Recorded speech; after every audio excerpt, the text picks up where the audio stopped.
Hallelujah. Amen.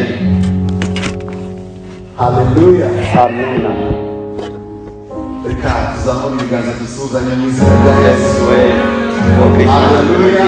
Amen.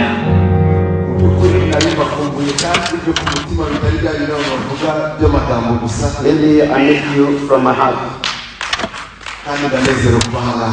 And I'm really happy to be here. I'm happy to see all of you. Apparently, you are fine. They say that also I look good. What do they say this? Amen. We are very happy. I got the privilege to stand here. May God be glorified. In the name of Jesus Christ, let's be together in the word of God.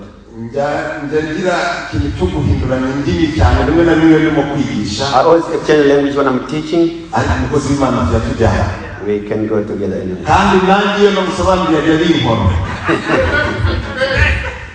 When I prefer him, he does that too. Yes, that's what we hear. Amen. Amen. I started. Two languages already. I'm happy to be here. Let's share the word of God. Before we enter into the word, I'm not going to take long. I will do my best. In the time of God, we're going to sing a bit. 115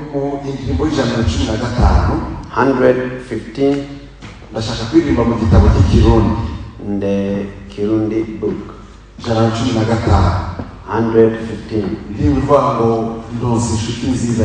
I've got a good friend. Amen.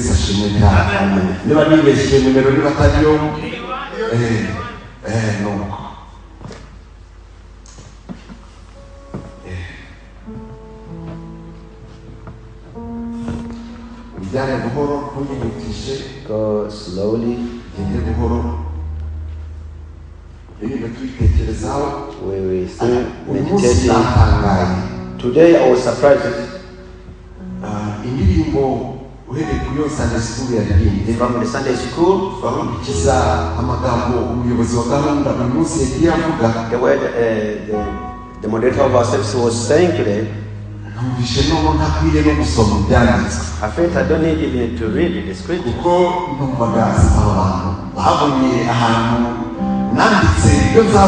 Today, checking my notes for the plan of God. We really thank the Lord for that. If you can, let's sing together. The first verse.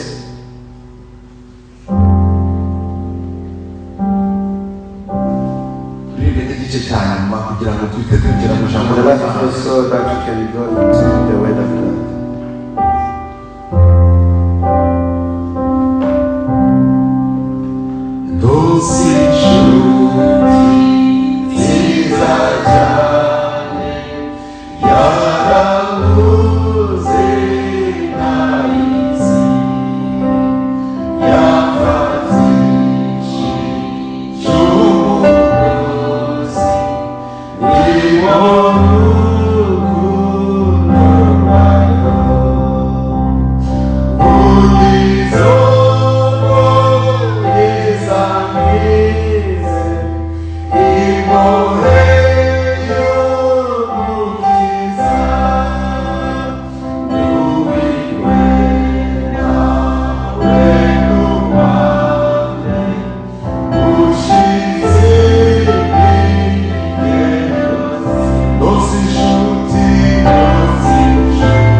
got a good friend. Yesu ni inshuti y'ukuri. Jesus is a true friend.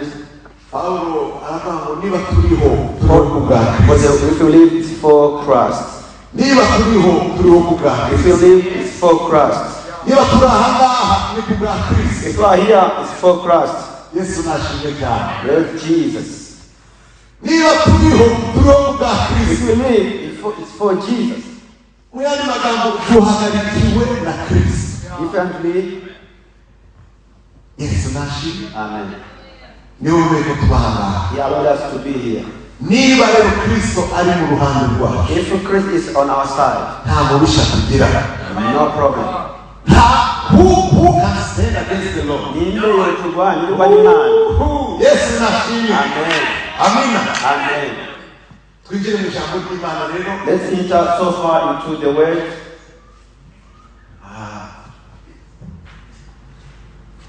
Uyu munsi Today, mu by'ukuri natangiye gutekereza nibaza nsenga mu mutima none Mana nzavuga iki? I was praying, saying, what Lord I say? Iyi Bibiliya ni nini The Bible is big. ariko kera umunsi wo twari mu cyumba cy'amasengesho However, we used to be in a room of praying meeting. babaza kuko umwe bamutunguye baramubwira ati uratugaburira ijambo ry'Imana. Just one lady to preach. Aravuga ngo nabuze umurongo n'umwe nsoma. She said, I didn't get any verse to read. Abantu ntibishoboka. People say, impossible. The big Bible like this, Ubuze n'umurongo n'uyu. even one verse. Ariko hari igihe n'umurongo n'umwe wawubura. There is a time you can't get one verse. Ariko ni ukuri kandi byatwaye igihe. It took time. Icyumweru cyo cyashize cyararangiye nta kintu ndabona. The last week we went, I didn't get anything yet. Bitavuze ko ntabyo dufite ariko kwa kundi wumva ufite conviction yuko ari cyo ugomba kuvuga. Doesn't mean you don't have anything to get the conviction of what to speak about. Ntabwo yari yakabonetse. I didn't get the conviction yet. Kandi burya abantu mbona baje guhagarara ngaha ni uko baba bamaze kwemezwa yuko bagomba kuvuga. If people come stand here, it's because you've got conviction to speak. Yesu nashimwe cyane. Amen. Ndakomeza ndasenga muri iki cyumweru. I prayed during this week. Nabwo biratinda It took long too.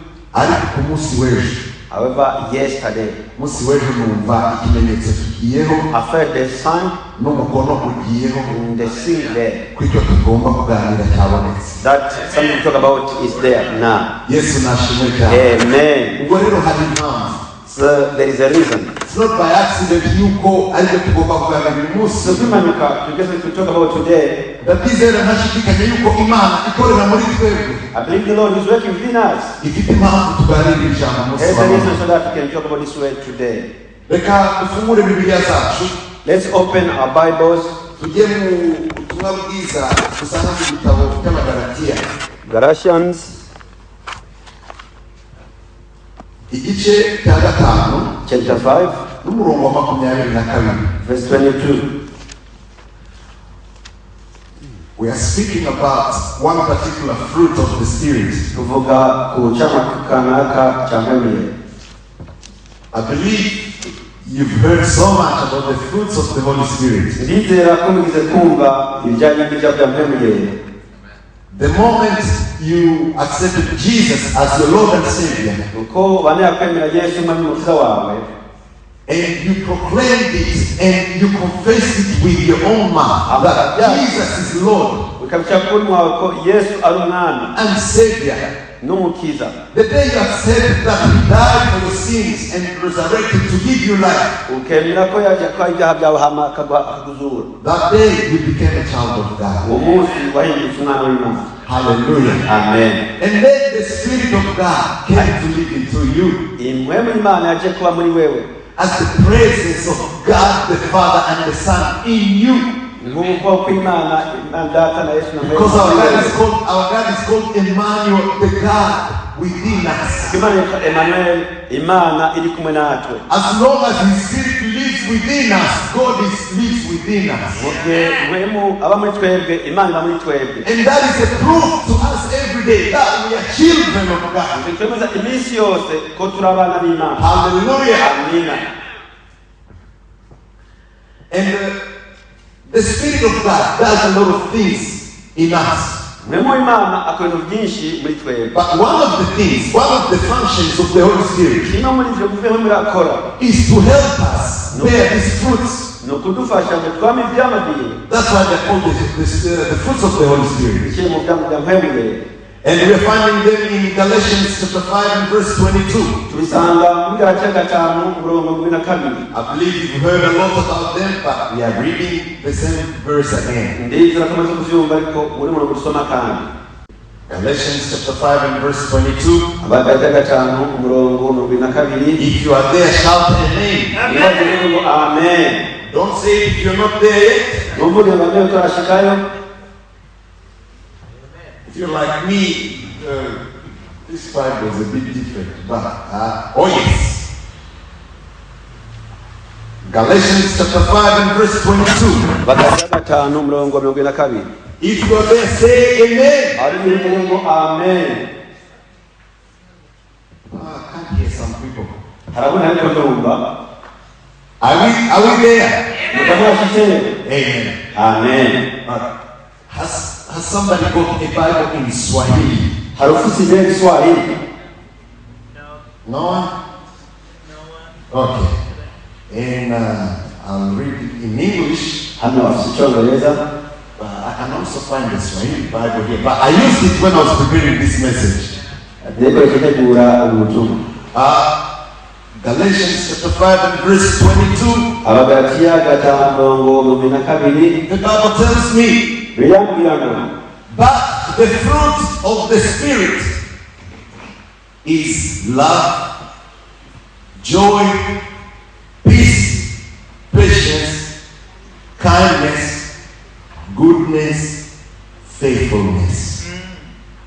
Ariko ibyo byama ni urukundo, umunezero, amahoro, ukwihangana, kugira neza, ingeso nziza, kumwizigirwa.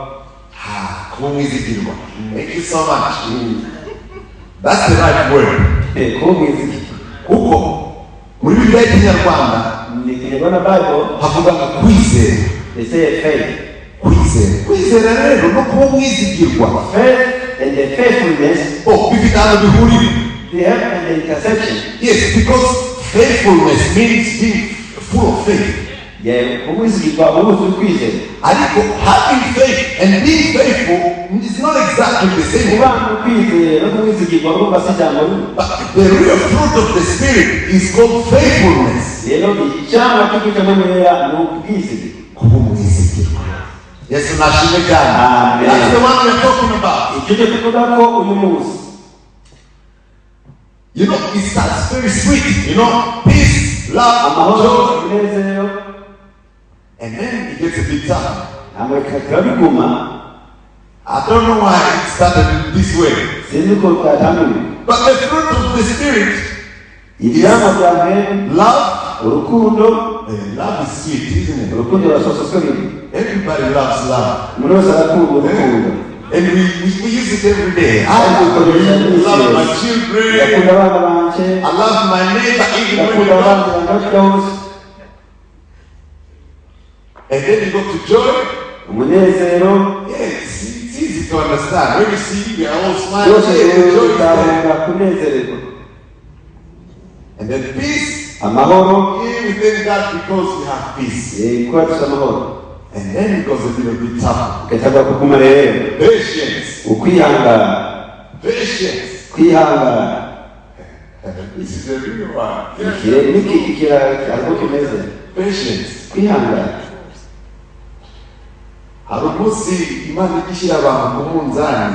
Sometimes God put people on a scale. Then they put measures. How much patience do we have in our life? So you can see Since I don't know what we're going to see in the case of all nations. But patience is the fruit of the Spirit. And then goodness. And then faithfulness. Yes. And then gentleness. And the hardest of all, self-control. You self-control. It is tough because it requires discipline. kuko bisaba imbere. You don't hear people talking about self-control a lot. Numva baravuga kwirinda. When we talk of the fruits of the Holy Spirit, peace, joy, love, amahoro, umunezero, they urukundo. don't go all the way Ndabivuga byose. to get to self-control gushika umuntu yirinda and faithfulness. n'ubwizigirwa. These are the fruits of the Spirit. ariko n'ivyamwa And truly, the Spirit of God lives within us. kanimba muri twebwe. These fruits have to be outside for everyone to ibi see. vyamwa kuva kuba hanze kwa bose ngo babibone. Yes, nashimye cyane. Amen. Byamwe biba hanze kabisa aho umuntu wese abona. Outside, anyone can see them. Niba hari umuntu warimo gushidikanya yuko kiriya giti ari igiti cy'avoka, If someone was talking, it is an avocado tree. ariko yabona imbuto zacyo akavuga ati iyi ni avoka. If they see the fruit, they say, really, it's an avocado. Bigomba kuba ahagaragara ngo abantu bose babibone. Simba, oh, Yesu nashimye cyane. amen.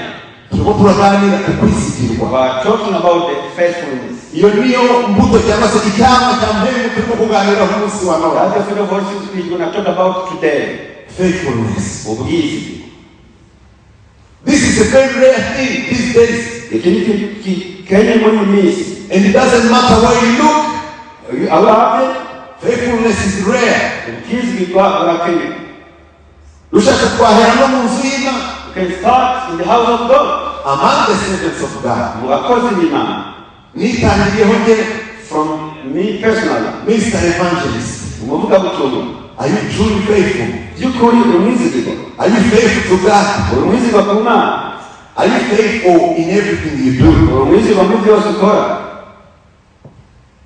Nshobora kubabeshya nkababwira nti yes, I'm the most faithful person. Akana tubira ndetse n'iki wa mbere n'iki mba. God knows me. Ariko Imana iranzi. Where do you see faithfulness? Ubona kwizera. You see faithfulness in the way we think. Ubona kwizigirwa mu kuyumvira. You see faithfulness in the way we live. Ubona kwizigirwa mu byo tubaho. You see faithfulness in the way we act. Ubwizigirwa mu byo ukora. Are we faithful? Turabizigirwa. Am I faithful? Mbega ndi umwizigirwa. Mu mirimo Imana yampaye, am I faithful? Inameze ndi umwizigirwa. Uko nyikorera, am I faithful? Ewa musenze Lord, ni umwizigirwa. Oh, Lord have mercy on us. Mana utugirire imbabazi. Tugende mu miryango yacu. In our families, If you're a father, uri umupapa if you're a mother, cyangwa uri umukenyezi, are you a faithful mother? by'ukuri umubyeyi Are you w'umwizigirwa. a faithful parent? Umubyeyi w'umwizigirwa. Mu nshingano Imana yaguhaye, Everybody byo kwisi. are you a faithful parent? Uri umwizigirwa, umubyeyi w'umwizigirwa. Tujye mu bakiri bato, mu bakiri abasore batarashaka. Young people, youth. Are you a faithful young man? Uri umusore w'umwizigirwa. Are you a faithful young woman? Uri umwigeme cyangwa umugore muto w'umwizigirwa. Are you faithful? Uri umwizigirwa. Tujye mu bashakanye. Marriage, relationship. Are you a faithful husband? Bagabo barizigirwa. You may say, I have no right to talk about these things, but yes, it's the word of God. Uvuga ati ntabwo ukwiye kuvuga ariko ni ijambo ry'Imana. You like it or not, I'm going to say it. Uyemeje ngo ndabivuga. Are you a faithful husband? Wowe uri umugabo w'umwizigirwa. Are you a faithful wife? Wowe uri umukenyezi w'umwizigirwa. Because there's a lot of unfaithfulness outside there. Aho hanze ariho kutaba umwizigirwa. It's become like a pandemic. Bikaba nk'icyago giteye.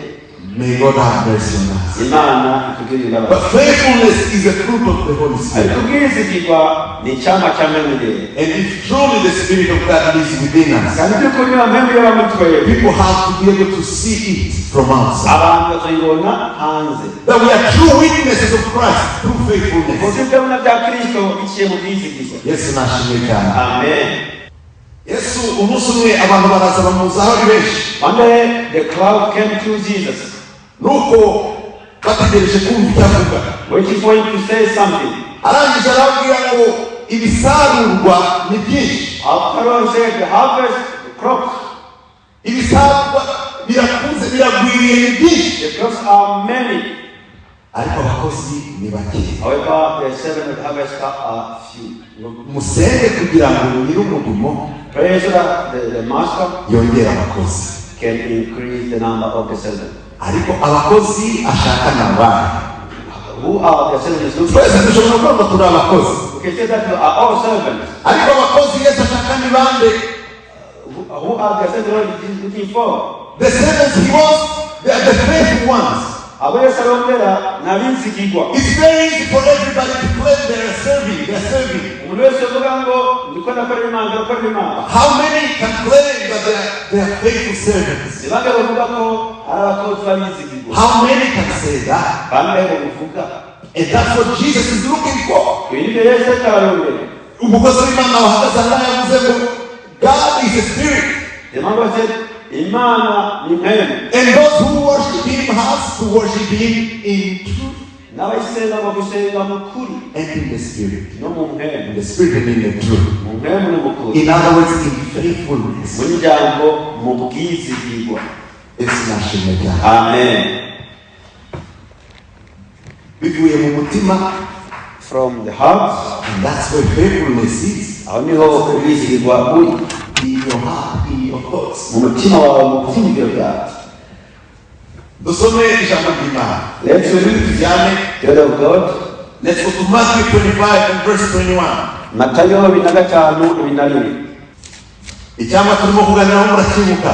Remember the fruit? What is it? Faithfulness. And God has mercy upon us. And we'll be able to be faithful. Matthew 25 and verse 21.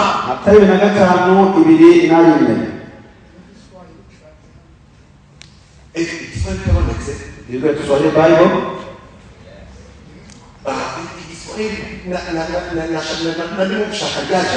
I was also for the word.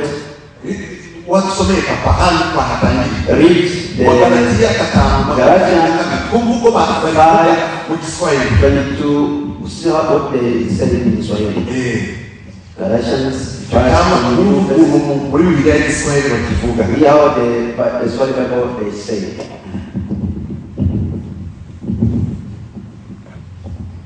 Havuga ngo lakini tunda la Roho ni upendo, furaha, amani, uvumilivu, utu wema, fadhili, uaminifu. Faithfulness. Yes, Amen. Faithfulness. Inapaswa niwe mwaminifu. I need to be faithful. Tumishi awe mwaminifu. Yes, to be Baba awe faithful. mwaminifu. The father to be Mama faithful. awe mwaminifu. The mother to be Watoto tuwe faithful. waaminifu. Children to be faithful. Ukazi ya Mungu tuwe waaminifu. The service of the Unyumba tuwe at waaminifu. home to be faithful. Ukazi kwenye mtu haangalie tuwe Wherever waaminifu. I see to be faithful. Yesu nashimeka. Amen. You see, faithfulness doesn't require that somebody is watching. Uaminifu hategemea mtu yuko anatazama. Reka tusome jambo. Let's read this way. Matthew 25 and verse 21. Mathayo 25:22. His master said to him, "Well done, you upright and faithful servant. You have been faithful and trustworthy over a little. I will put you in charge of much. Enter into and share the joy which your master enjoys." Amen. Shebuja amubwira ati wagize neza muntu wanje mwiza wo kwizigirwa, wizigiwe kuri bike nzoguha kugaba byinshi, inja munezero wa shobuja. Amen. Amen. Amen. Yesu nashimye cyane. Amen. Nabwiye ngo Yesu yaravuze ngo ibisarurwa ni byinshi ariko abakozi ni bake. The crops are much, but the harvest are so few. Ariko abakozi Imana irimo gushaka ntabwo ari ababonetse bose. Not anyone. Abashaka ni abantu bayikorera mu kuri no mu mwuka. Those who serve in the truth and in the spirit. Abantu bayikorera mu kwizigirwa. In faithfulness. Abo nibishaka. He is looking for those. Muri iyi minsi niba ateye kubabona biragoye. There are few to see them, it's rare. Ushobora kunyura mu bantu benshi ukabonamo bake. You can check among many and they see few. Kandi biragoye kugira ngo tubamenye twebwe ariko Imana irabazi. That's why to see them, to know them, however God knows them. Ariko abo ngabo nibishaka.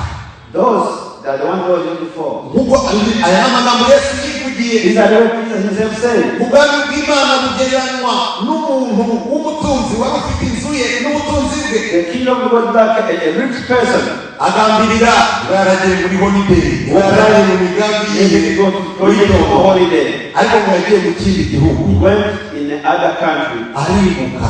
He move. ashaka umuntu asiga amucungira ibintu He bye. wants someone to look after his Yesu property. nashimwe cyane. Amen.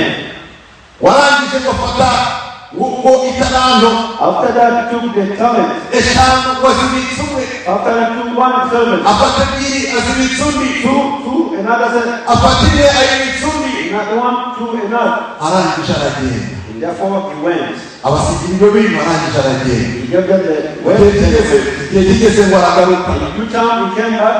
abaza buri muntu, He asked everyone, munyereke mwakoze iki? show me how you work. Yesu nashimwe cyane. Amen. hari umuririmbyi wavuze ngo igihe cy'isarura nikimara gushira, One said, after the harvesting, ngo abakozi bose bazataha. all seven will go home. Yesu nashimwe cyane. Amen. nubwo dukora tuvunika, ariko hari umunsi abakozi bazataha. Those seven have the one day seven will go home. ariko inyuma yo gutaha, After going home, nk'uko uyu shebuja yagarutse akabaza abo bantu, this master came and asked for the servant. hari Imana izatubaza, There is a God who will ask us izatubaza umusaruro w'ibyo twakoze. the harvest of what we did. aha hantu iyo mpatekereje numva ngize ubwoba, When I think about this, I nkongera ngasubira imbere y'Imana nkagira ati Mana ngirira neza, ask God, your mercy to me. ushoboze kuba umwizerwa mu murimo wawe, Help me to be faithful in your kuko ministry. hari umunsi izatubaza. There is a day we give an account to Him. kubaza ati wowe nakugize evangeliste hariya wakoze iki? ntereza raporo yawe. What did you give me your reports? niyo mpamvu Yesu yashyize aya magambo muri iki gice. That's why God put this word in hari umunsi there. databuja azagaruka One day a master will akabaza come umuntu bitewe n'ibyo yamusigiye. and ask each and everyone from what he gave to him. aya matekereje, When I think about this, nongera ngasuzuma Imana nihe n'icyerekezo washize muri njyewe byamwishije kitari gukora, what God you put in me, which is kuko not bitera ubwoba. it's really fearful. umunsi databuja azaza When a master will akabaza come, itarane eshanu nagusigiye I gave you 5 talents. wazikoresheje iki? How did you use them? Yesu atugirire neza cyane. Amen. ntabwo bizarangirira aha ngaha, It will not be the end. hari umunsi tuzabazwa, We'll be asked ukabazwa raporo. for a report. Imana itugirire neza. Amen. Imana irashaka abakozi, The Lord wants the servants ariko abakozi bakora mu kwizigirwa. who are faithful. arangije abaza uwa mbere, Then ask for the first. nagusigiye tarame eshanu. I gave you 5 talents. umukozi aravuga ati databuja, It says, wansigiye tarame eshanu, truly you gave me 5 talents. naragiye ndazicuruza, I went and I sold them. ndazicuruza, I made a business. ndazicuruza, I worked on them. eshanu zubu izindi eshanu. God 5 more. Yesu nashimye cyane. Amen. arangije aramubwira ati And then I said, urakoze. thank you. ajya kuri undi wasigiye ebyiri, uwo yasigiye itarame You ebyiri, only gave 2. aramubaza ati wowe Tell him you. itarame ebyiri nagusigiye byagenze gute? 2 talents. What happened after that? undi ati naragiye I ndazicuruza, went and I sold them. ndagenda ndazikoresha, It's a business. zibyaza umusaruro, You get profit. none muri za zindi ebyiri wampaye After the 2 ones you give to me, ntizikiri ebyiri, and none of that 2, ahubwo zungutse izindi ebyiri. now you got 2 profit. arambwira ngo nawe urakoze. Thank you. Too. haza undi wa gatatu, The third one, aramubaza ati nagusigiye itarame I gave you 1 talent. wayikoresheje iki? How did you use that talent? Imana itugirire neza That's cyane. a grace from God. arangije aravuga ati nabonye ko uri mu maso w'umunyamwaga ujya gusarura aho utahinze, I saw a man and a half, so you didn't do anything. ngo nuko ngo ndagenda ndayicukurira. I want to dig somewhere to hide it. Imana itugirire neza cyane. Amen. Imana irashaka abakozi babizigirwa. Lord, you are servants who are faithful. Imana ikeneye abizigirwa. The Lord looks for the faithful. ariko noneho aho twasomye aha ngaha rero, Yeah, we read here. ahindukirira wa wundi aramubwira ngo mugaragu mwiza, The good servant. mugaragu mwiza. Good servant. Yesu nashimwe cyane. Amen. mu bagaragu baratandukanye, Imana izi kubatandukanya, Servants are different. kandi umunsi wo guhembwa bazagaragara. The day of reward, you will know. umukozi w'Imana nubwo wakora uvunika ntucike intege. The way you know it's painful. hari umunsi Don't give up. abagaragu beza n'ababi bazatandukana. One day, good servant and bad Don't will be give separated. Don't give up. nubwo baguseka ntucike No intege. people will laugh at hari you. umunsi Don't give up. databuja azafata umugaragu mwiza, One day, Master said, warakiranutse wabaye umwizigirwa muri bikeya faithful to few. noneho ugiye kukujyana muri byinshi. I'm going to take you to more. Yesu nashimwe cyane. Amen. Ntucike intege. Don't be discouraged. Komeza ube umwizigirwa. Continue to be faithful. Ukiranuke muri bikeya. Be righteous in the ube umwizigirwa muri bikeya. Be righteous in databuja naza when our master comes, azakujyana muri byinshi. he will take you to more. Yesu nashimwe cyane. Amen. Dufite ikibazo muri iyi minsi. Got an issue these days. Umuntu no mu buyobozi bw'ibanze Anyone in the basic leadership, umuhereza akantu gatoya, give them a small position of leadership. kibanza gitoya cyo mu rugo. Umuntu n'ibitazi ntuvuze ko zijya hejuru.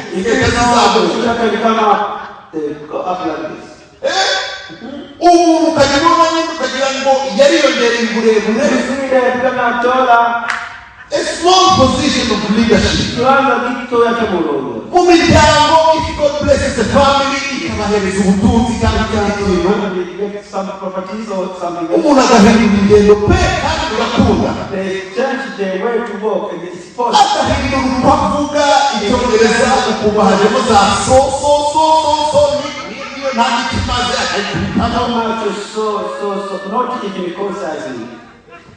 uko umuntu avuga imvugo irahindutse, uko yitwara birahindutse. Niba udashoboye gukiranuka muri dukeya, tuba turi kwereka Imana yuko udashobora no kutwizera no muri byinshi. Imana tugirire neza cyane. Amen. Ujya kuva mu nzu y'Imana, umuntu bamugize umubitsi w'ikigega, ikigega cyose kirimo ibihumbi tuvuge bitanu by'amadolari, ariko umuntu yakubise ikigega arakijyana aragenda. Hano iwacu n'ibihano ariko hari ahandi byabaye. Ibihumbi bitanu bigatuma neza ukiba urusengero ukaruhunga ukagenda neza ugahemuka imbere y'Imana n'imbere y'iteraniro ry'abantu kubera ibihumbi bitanu. Wenda hano ntibihari ariko hari ahandi byabaye. Ni gute Imana yakwizera ku bihumbi 10 utabishoboye? Impossible. Imana tugirire neza cyane. Ntabwo nashatse kuvuga ku maturo n'icyacu. I'm not talking about tithe and offering. But there's no way I'm talking about faithfulness. Ntabwo kuri faithfulness yo kumufuka. You're not talking about gizigwa. Wenda dushobora kuba tutiba leta. Possibly you don't take from the government. Tutiba Commonwealth Bank. Oh, yeah, the bank is not common. Because we know they have a way to check, And if we get caught, you know the trouble that follows. No one knows. In your account, in your pocket, have we been faithful to God? Are we faithful to the Lord? If you get 2,000, you cannot bring 200 without the Lord to give the tithe. How do you expect God to give you $5,000?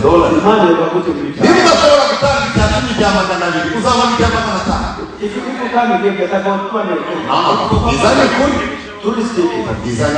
they say the truth. If you come and give 200, Nakagereranya ndetse ntabwo ni akana ntabwo ni another place ukabona ifaranga y'ibishati ukabona agiye kukumira to check the money in the pocket. It's so hard to take it out. Ikamugora gukura y'amafaranga mu mufuko. Uko abana mu mufuka niko no mu mutima bimeze. It's hard to touch in the pocket. The same heart. Serious. Uzare n'umuntu waje ateguye agishimye. Who is giving happily before God? Arasa niba ari muri envelope yashize. Obvious, maybe envelope. Niba ari hamwe yashize ariko arifata. Thank you, Jesus. urakoze You yesu gave me this. That's why I'm coming to show my faithfulness to you. Imana itugirire neza. amen. Mugaragu mwiza. Good servant, Wakiranutse muri bikeya. have been faithful in few, Wabaye mwizigirwa muri bikeya. have been faithful in few. Ariko harageze noneho The time now ubujyane muri byinshi to take it in the bya name shobuja. of the master. Injira mu mudendezo wa shobuja. For the freedom of the Oh, master. Yesu nashimwe cyane. Amen. Hari abantu There are people Imana idashobora kwemerera yuko bava muri iyi pefu. God cannot let them to go out of faith. Kubera izi yuko ibafatiye muri pefu bagiye gatoya Because if they go out of faith, ntiyabizera. you can't believe in them. God knows what's going to happen once they leave this city. Imana igiye hanze y'ikino gisagara. Hari n'abandi yarindi yakomereje hariya muri Afurika badashobora kuza. There are people in the fact that they can't come here. Kubwira abizi the day they leave the border, He knows umunsi bojyaho ku mupaka gusa. it's done. Kiba bishoboze. Ntibazongera kwibuka Imana. They did no longer remember God. Hey, ubwo rero Imana kugira ngo imuhombe ikamureba agakoza nzagufatira ahangaha nubwo warira ariko Instead of God to lose that person, you're going to see him there. aho kugira ngo nguhombe nzaguhombya. Rather than to lose you, how many people? Si ukuri. Not true. Ukasenga Mana ibyo barabwiye ngo bazabona. He got 10 years now. Ariko maybe Birashoboka. it's because Birashoboka. you haven't shown enough faithfulness. Utarerekana ubwizigwa bumaze. Ntishobora kukwizigira ngo umenye yuko uzayibera umuhamya ahantu bigoye kandi warabona umuhango byoroshye. That will be faithful in harder if it is easier in faith. May God help us. Not you. Yesu nashimye cyane. Amen. Abantu harabitezera ko ubutunzi butugeraho because he knows how what we going to do. You can't give by yourself because he knows us. If you can't be faithful in the few, Utabwizigwa muri bikeya. if you can't be faithful in the little, Utabwizigwa muri bike. how can you be faithful in so much? Wabwo tubwizigwa muri byinshi. Imana itugirire neza. Amen. Imana ikeneye abakozi The Lord looking for servant ariko bayikorera mu bwizigirwa. the truth and the faithfulness. Yesu nashimye cyane. Amen. Ndimo ndagana ku musozo nta mpinga cyane. I'm going to conclude and not Ndagira ngo tuvuge ku muntu umwe. let's talk about one person. Umuntu umwe bijya biba byiza iyo dutanze urugero. It's good if you give an example. Wenda ikindi gihe nzabona umwanya wo kwigisha sinzi niba twakomeza byahari byinshi twavuga Possibly when I come to teach, I don't have to speak about. kuri iyi ngingo ariko On this point, however, kuri uyu mwanya ndagira ngo by now, dutange urugero. let's give one example. Tugende mu itangiriro In the book of Genesis, 39 verse 9, umurongo wa 7 n'uwa 9 kugera ku wa 9. from 7 up to 9. We are reading in the book of Genesis Igitabo cy'Itangiriro, chapter 39. igice cya 39, We are reading verses 7 to 9. umurongo w'ijana ku munani. Subira muri nyuma. We are reading in Genesis chapter 39 Itangiriro 39, verses 7 to 9. umurongo w'ijana ku icyenda. If we are there, let's shout amen. Bari mu ngo amen. Amen. Amen. Dusomere mukozi w'Imana. Hanyuma y'ibyo inaruja aguma Yosefu aramubwira ati ngo turyamane, maze ariyagira yishura inaruja ati reka databuja ntacyo yibaza ko ku byo ngaba byo mu rugo mbere ya njeje ibyo afise byose nta wundi uta muri urugo kandi atayisigarije ngo akinyime atari wewe kuko uri umugore wiwe none ntushobora mbe gukora icyaha kingana gityo ngacumura ku Mana. Amen. Amen. Amen. Amen. Reka tumane tusome mu Cyongereza. Then after a time, his master's wife cast her eyes upon Joseph, and she said, "Lie with me." But he refused and said to his master's wife, "See here, with me in the house, my master has concern about nothing. He has put all that he has in my care. He is not greater in this house house than I am, nor has he kept anything from me except you, for you are his wife. How then can I do this great evil and sin against God? Yes, Amen. we are talking about faithfulness. Tukuvuga kuhizigirwa. There are so many definitions I can give, Hariho igisobanuro kinotanga, but this is the one that I'm going to give. ariko iyo njyana. Faithfulness is a blending of trust, love, and obedience in a God who has proven himself trustworthy and deserving of our devotion. Faithfulness, Ubwizigirwa it's like a combination or a blending n'ibintu biteranije of trust, yo kwizigirwa, total trust, kwizigirwa k'ukuri, love, urukundo and obedience no kubaha in a God mu Mana. who has proven himself trustworthy Imana yerekanye ko ariyo kwizigirwa and deserving of our devotion. kandi ikwiye ko tuyitangako. Yes, Mashimeka. Amen. So you see, faithfulness comes from a place of trust Laba ubwizigirwa buva ahantu hizigiwe and loyalty. no How do you say loyalty? If we are loyal to God. ntibyoroshye mu Kirundi. Loyalty is like giving yourself fully, completely, without questioning, kwitanga go cyangwa without any reservation. Total obedience kubaha rwose atagisigaje in service mu gukora Imana and in commitment. no mu kwitanga. That's loyalty. uko nicyo avuze. Whether the person is there or not, you are completely loyal. niba umuntu ari hari cyangwa atari hari. So that's what faithfulness means. uko niko rero ubwizigirwa bumeze. You need to have full trust, kwizigira kuzuye but also you have to give your total loyalty. no kwishyirana rwose, Then you will be faithful. hanyuma bigatuma mwizigirwa. Hallelujah. Amen. Now we're talking about the faithfulness to God.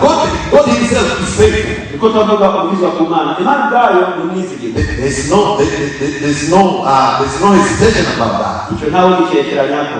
God is faithful. Imana ni umwizigirwa. God is faithful to himself first. Imana ubwayo ni umwizigirwa kuri yo nyine ubwayo. Because what he says, he does. ibyo uvuga irabisohoza. And whenever something comes out of his mouth, hadi ziva mu kanwa kayo, whatever he says becomes a decree. ibyo uvuze bihinduka nk'itegeko. And he keeps himself accountable to what he said. kandi yamagitwara ibyo yavuze.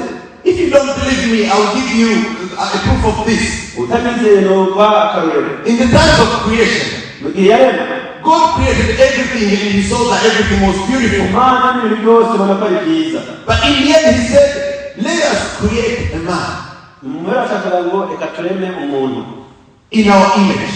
mu ishusho yacu, And then let them rule the earth. reka uyu muntu aganze isi. So kuri no kugeza uyu munsi, until today, kugeza uyu munsi until today, abantu nibo bategeka isi. human are ruling the world. Nubwo twakora ibibabaza Imana tukayibabaza ikababara umutima, Bad things making sorrowful. hari ibyo dukora tukagira ngo ntitureba, Sometimes people think they can't see us. ariko abakora ibibi birabareka.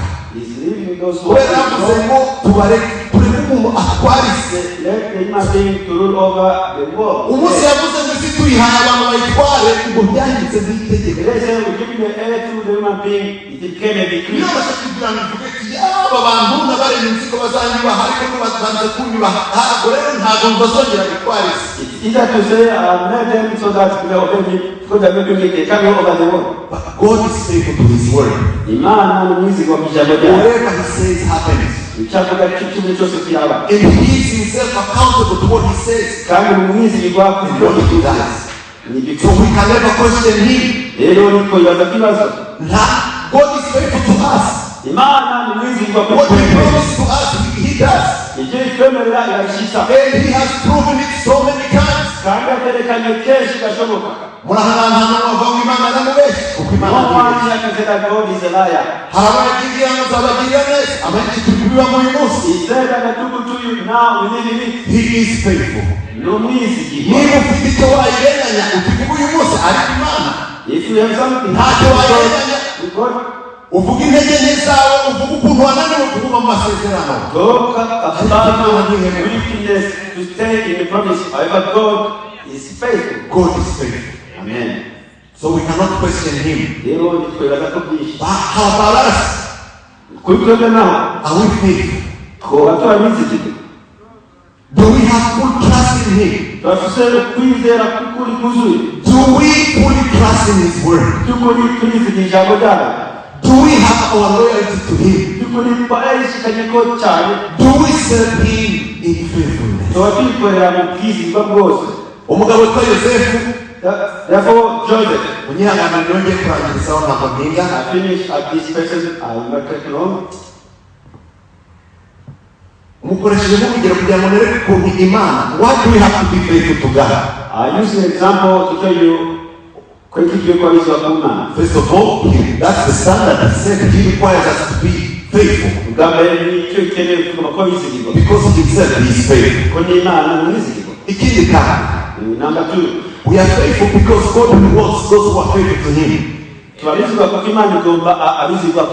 Nk'uko twabisomye muri cya gitabo, uriya databuja waje agahemba abakozi bakoze neza. God rewards those who are faithful to him. the master can reward who are faithful. Muri ubu buzima ndetse no mu buzima buzaza, God rewards those who are faithful to him. Even in the future, Imana amizigirwa. Yesu nashimwe. Amen. Yosefu rero niwe dutanga nk'urugero umunsi wa none. Therefore, Joseph is an example today. Yosefu uvuga ntabwo ari uwo mu isezerano rishya, ari uwo mu isezerano rya kera. It's not the New Testament, it's the Old Testament. Umwe wavuganye na bene se benshi, The one with his many siblings, ariko akagira ikintu cyitwa inzozi, and they had dreams. akazibwira bene se, He told them to igihe bamugirisha ari baramugurisha. It became angry to him, they sold him. This young man, he became a slave. Uyu muhungu muto ahinduka umuca. Imana itugirire neza cyane. Amen. Baramugurisha ni inkuru ndende, nuko murabizi ukuntu yageze yataza mu rwobo. Noneho abantu bigenderaga b'abacuruzi baramufata bamugurisha kwa Potifari. Yosefu isatse kwa Potifari as a slave. Bikurikiraho as a slave kugira ngo mubyumve ko nubwo waba usuzuguritse, but if you are faithful to God, God will make you something that you never imagined. Yesu nashimwe cyane. It doesn't matter how you appear.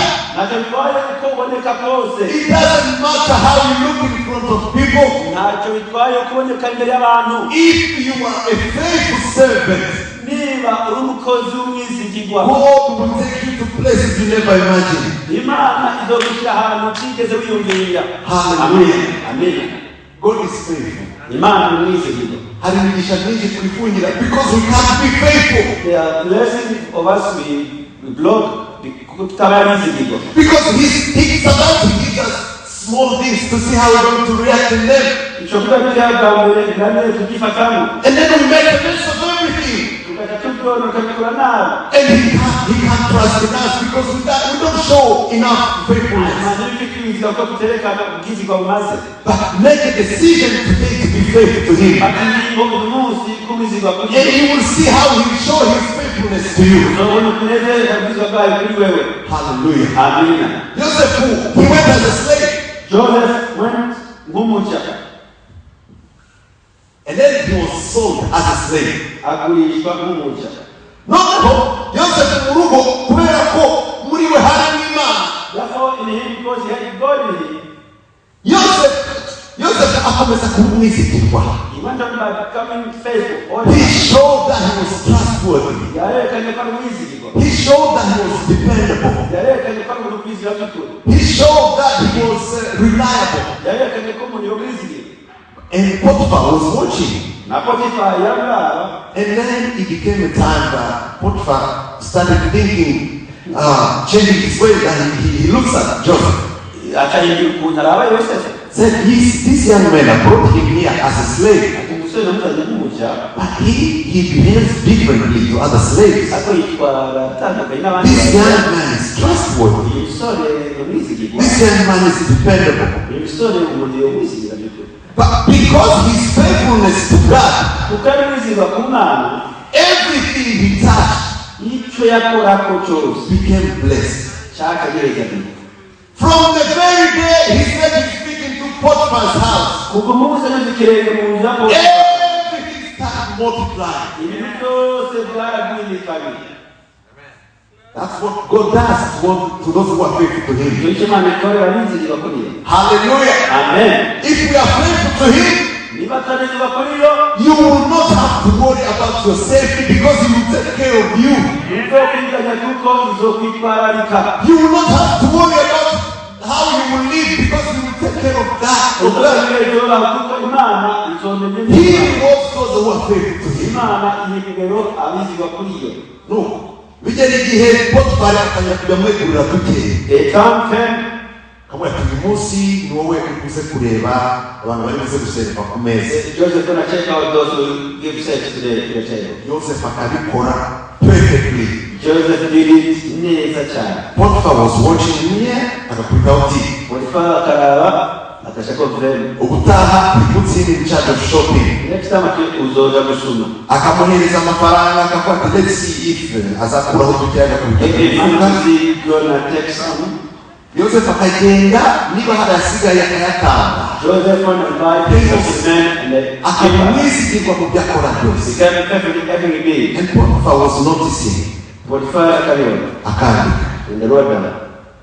Joseph ntabwo abikoraga afite umugambi wo kugaragara neza imbere ya Potiphar. He didn't do to show for Potiphar. Joseph yabikoraga because of his faithfulness to God.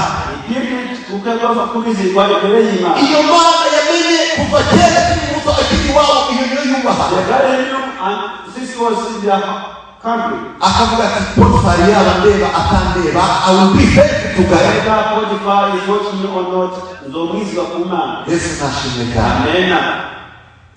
Nuko Therefore, bigenda gute no mu mirimo itandukanye myinshi. there are different activities. Bigenda igihe Potiphar amwegurira ibintu byose. Until Potiphar gave him everything. Bibiliya yambwiye ngo ikintu kimwe Potiphar yasigaye areba kimwe gusa. The only thing Potiphar was looking after What am I choosing to eat tonight? That's everything we have to do. ibyo bajya umunsi Niba bazanye ameza yuzuye ibyo kurya, guhitamo niba uyu munsi niba urya amakaroni cyangwa n'inyama cyangwa n'ibijumba cyangwa ibishyimbo, ako niko kazi Potiphar yasigaranye mu rugo rwe. Can you imagine that? ibyo mubyasi Ibindi byose amatungo, ubutunzi, everything ibintu byose in chapel Joseph in charge. yabihaye Joseph abari bari aha. Yes, ashimwe cyane. Amen. That's what faithfulness can do to you. Aho niho kwizera no gushikana. That's what faithfulness can do Aho for you. kwizera no gushikana. Yes, nashimwe. Amen, amen. Kumwizigirwa Become faithful bishobora bizakuzamura. can lift you up. But your faithfulness gets tested as well. Ariko kandi ubuzima bwawe buzopimwa. It's very easy for everyone to claim, oh, I'm faithful. Birashobora ngo jyaje mwizigwa jyaje mwizigwa. But your faithfulness, when it's put to a test, Ubuzima bwawe bushizwe ku gipimo. that's when it's confirmed. Niho rero bwota bwene. Joseph ashyirwa ku kigerageza. Joseph was put to the scale, the measurement. And umugore wa Potiphar aramwifuza. The wife of Potiphar wanted him. Akayamubwira ngo turyamane. Can you sleep please together? Biranga. In vain. He refused. Nuko uko byagenze byaje gukomeza. Whatever happened, Ariko ndagira ngo tuve kuri aya magambo yamushubije. let's go to his answer. Yaramubwiye ati databuja yampaye byose muri My iyi nzu. master gave me everything in this house. Usibye wowe kuko uri umugore. Except you because you are his wife. Noneho umuntu utinya Imana, umuntu ufite umwizigirwa ku Mana, uvuga avuga. Someone who fears God, who has faithfulness. Yaravuze ati nahangara gute How come gukora ikintu cyangwa n'amaso y'Imana kuri urwo rugero. will he be able to sin against Ntabwo I will not do it. Yabyo murabibona. How can I even think of it? ibintu byumvira ni gute nakora ikintu cyangwa n'amaso how can I sin before my God? That's faithfulness in God. Kwenda kwizigwa mu Mana. How faithful are we? Twafanyizwa ku rugero rwa. When opportunities come, how faithful are we? Iyo buryo bonetse twabizigwa. When we have a chance to do things and nobody will notice, how faithful are we? Twabizigwa gute? Imana tugirire neza. Never mercy from God. Ndashoje. Concluding, navuga ku mbuto y'umwuka. I was talking about the fruit of the Spirit. Kuba umwizigirwa. Becoming Imana dushobose faithful. Twega turi ahantu hatandukanye mu buryo bwo kwizigirwa. Possibly you are education in faithfulness. Ariko Imana dushobose. May the Lord make us uyu munsi tuba bizigirwa. To be faithful today. Biroroshye kuba umukozi. It's yet to become a servant. Ariko kuba umukozi wizigirwa n'icyo Imana ishaka. To be a faithful servant. Aho turi hose. Wherever we are. Mu rugo. At home. Mu kazi. In the work. Mu murimo. In the service. Yemwe tuba bizigirwa. Please, let's be faithful. Imana niyo kwizigirwa izaduhemba nitubikora. God is faithful. The Lord has said you become. Imana ibaho umugisha. May God bless you. Uyu munsi byananiye gukurikiza umwanya. Today I wasn't able to kubera ko icyigisho cyari kinini mu mbabarire bisaba imbabazi. Because the people was no please sorry. Ariko Imana idushoboze kuba bizigirwa. However, let's become faithful. Yesu nashimye cyane. Amen, amen. Ni hehe twananiwe kuba bizigirwa? Why did we become faithful? Imana ni imbabazi. God is merciful. Let's come back to Him, Lord, we need your mercy. Zatara yaduhaye turi kuzikoresha gute? The talent He gave us, how are we using them? Izaza kutubaza. It's going to come to us. Kandi si kera. It's not long. Imana dushoboze. Reka twinjire mu mwanya wo gusenga. Let's set up the prayer. Ndigiga umukozi w'Imana umushumba wacu kugira ngo adusengere. We ask us in the pastor to pray for us. Niba umutima wawe ukubwira yuko hari ikintu ugomba gutunganya n'Imana uyu munsi. If your heart is telling you to present before God, ntutegereze ejo. Don't wait for tomorrow. Uyu munsi ni umunsi. Today is the day. Tangira umwizigirwa imbere y'Imana umusabano. Imbere y'Imana n'imbere y'abantu. Before God, before people. Tangira umwizigirwa. Niba hari ikintu wumva ugomba gutunganya umunsi. If there's something you want to prepare today. Mu buryo uri umwizigirwa. To become faithful. Ntugire isoni ntibiteze isoni. Don't be ashamed. Wina abakozi b'Imana bagufashe gusenga. Come before someone will pray for you. Ubundi ufata umwanzuro wo kuba umwizigirwa imbere y'Imana. Become faithful for Lord. Mu buryo utekereza. You think, mu buryo ukora, you do things, mu buryo ubayeho. you live. Imana ibaho umugisha. May God bless you. Ijambo ry'Imana ridufasha kandi rituganze neza.